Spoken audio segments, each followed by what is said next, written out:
Hey everybody, what's going on? It's Bobby with Tech360.tv, and I'm back with a lens review this time. And I recently went to a trip to Portugal and Spain. If you followed me on Instagram at Tonelli, you probably saw some photos out there.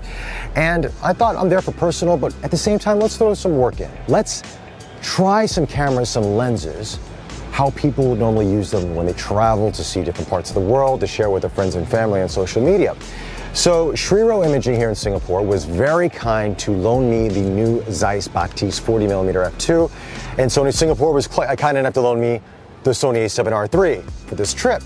And I also got the Batis 2.8mm as well from Shriro. So I had two lenses to test, as well as the camera. Now the camera we've already done a review on, so you can watch that review. We'll put a link in our description below. But I felt the 40mm was a very interesting lens to try out for Sony because Sony doesn't really have a prime in that range. You know, they have the 85 1.4, they've got a lot of zooms, 12 to 24, 16 35, 24 1.4, 7200, all these different zooms, but they don't have in that 35 to 50 range. And I think Zeiss really saw an opening there, and this 40mm really captures that focal length that a lot of people want, especially if they want a prime. Now 40mm is an interesting focal length because you still have that a little bit of wide angle like that 35, but slightly, you know, slightly less. And you're not as close to a 50, but you still have a little bit of that range to still get portraiture out of your lens. And I think especially for walking around the streets of Portugal and Spain, and these streets are very narrow, you can't, sometimes a 50 might be a bit tough. 85 is really hard to play with, but a 40 is that kind of that sweet spot, and it's an f2, so you got, I mean, if you want to get nice separation, which this lens does beautifully, has that 3D Zeiss pop to it, you capture it. Great for lower light because it's a faster lens, and it has, since it's a native E-mount in a sense, you have all the abilities to use with the Sony, like the eye tracking, face tracking, all that kind of stuff, autofocusing. It all works beautifully for this. But the lens itself performed admirably. I mean, it's got 9 elements, 8 groups. Its weight's around 300 plus grams, so it's lightweight. You got that distagon design to it, so you can eliminate distortion. Chromatic aberration was 0 to 0 on it. Colors had a nice pop to them, contrast as well. I mean, I really was impressed with this lens, and it's light enough, especially with the Sony A7RIII, that you don't feel like you're carrying a big kit around with you for the entire day. What else about this lens? I want to take out this lens hood for a second, which I'll talk about in a second, because there's one thing I don't like about this camera, it's that. But there's something really unique about this, is that you have the ability to do different focal distances. Now, on an average length, the focal distance is 18 inches, right? Here you can get down to 9+ inches.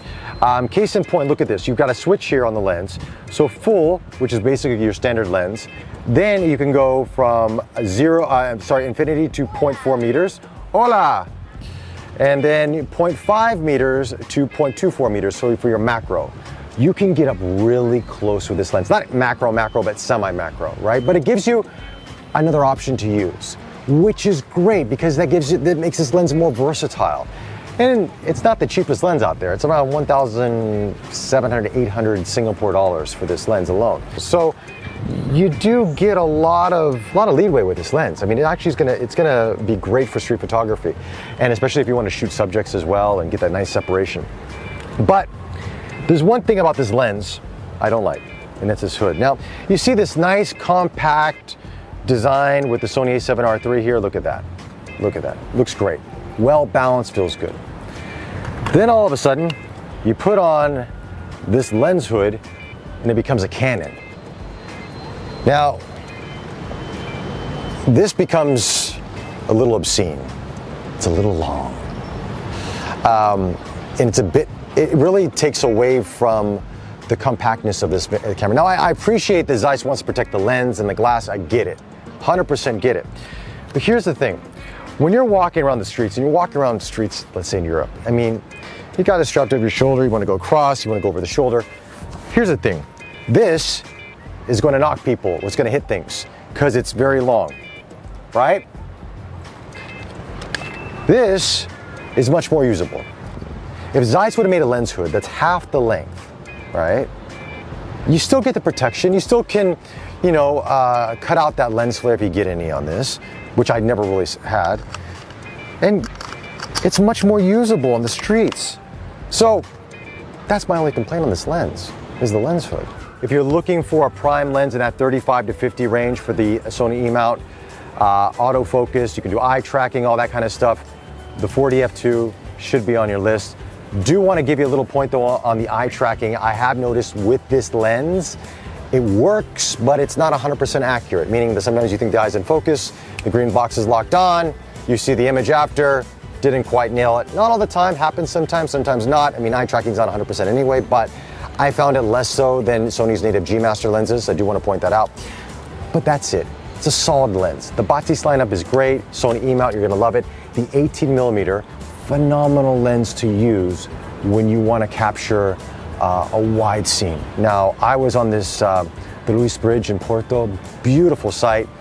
I captured one image. I think I'm gonna print this and frame it. I was really proud of myself that day because it was crap weather. It was raining, it was drizzling, and finally at sunset the sun broke out. Captured the image I wanted, sharp from edge to edge. Played with the colors a little bit. Of course, I did some editing, which I'll show you right now. But I love the image. Beautiful, beautiful image. Will go on my wall one day. And it just shows you the optical quality of the Zeiss's. It really is. These are phenomenal lenses. Build quality probably is not the same level as an Otus, but then again, so neither is the price point. So you got to take that in mind. But if you're looking for 30 to 50 in the Sony E-Mount, take a look at this one. Anyway, that's my thoughts on the Zeiss Batis 40F2. Let me know your thoughts and comments below if you own the lens, if you're thinking about getting this lens, any questions you have, let me know. Don't forget to subscribe to us on YouTube, because we love subscribers. We do. We like you guys. We love to hear your comments back. Just don't insult me too much, okay? Follow us on Facebook. Until the next one, take care.